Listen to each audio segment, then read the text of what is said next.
Sa number 5, Prime Electric ang nagatuyo nga magamit sa renewable energy gikan sa Negros kung matigayon ang JVA sa Central Negros Electric Cooperative. Kaina, nagpresenta na sila sa ilang plano sa kay Mayor Albi Benitez kag upod sa mga opisyales sa Bacolod City. May report si Nico Delfin.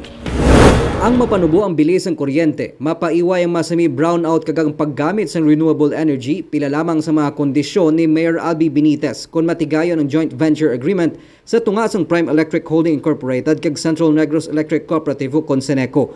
Gani sa pagsinapol upod man sa mga city officials, ginpatpat sa pamunuan sang Prime Electric ang plano nga paggamit sang solar power halin sa mga solar farms sa isa sang Negros agod mapanubo ang presyo sang supply sang kuryente. Ang rate kasi is dictated by generation and wala tayong control over that.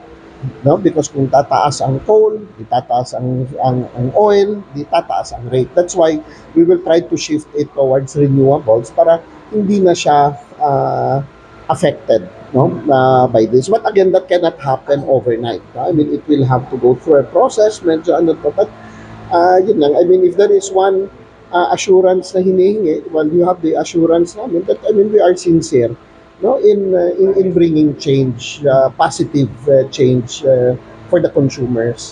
Suno kay Ruel Castro, presidente sang Prime Electric kag More Power Corporation, nga kon maaprubahan ang JVA sa natala nga plebisito, sarang pamapanubo ang systems law sang Seneco nga nagalabot sa 20 million pesos kada bulan. Pag-improve ng facilities, we will have funds for that immediately. On day one pa lang.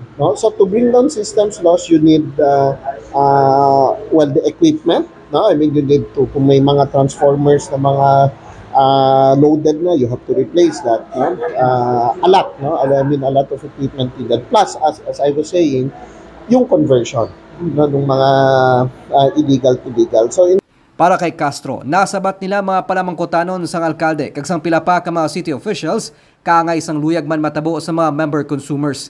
Ginklaro niya man nga wala sang kangtanan ng Prime Electric sa Prime Water nga may kasugtanan sa Bacolod City Water District. Kataon lang that our company is the same as the Prime Water, but we have nothing to do with them. I mean, iba yung owner nila, iba naman tayo.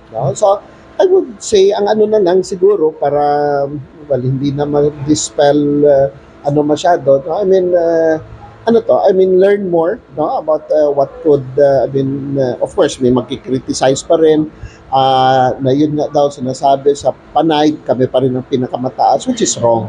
I mean, let's just be truthful.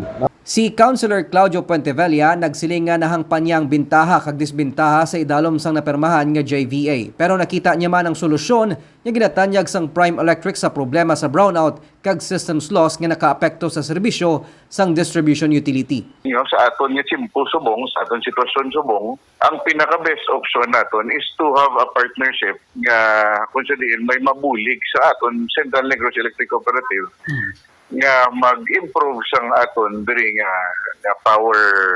Ang anti-JVA coalition nga ginatapuan sang Social Action Center upod sa Employees Union sang Seneco kag mga progresibo nga grupo nagapamatok sa kasugtanan sa pagpati nga magasaka lang ang presyo sang kuryente resulta sang ginadihon nga privatization sang distribution utility.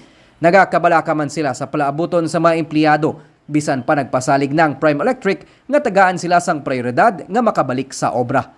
Nico Delfin para sa DigiCast Negros.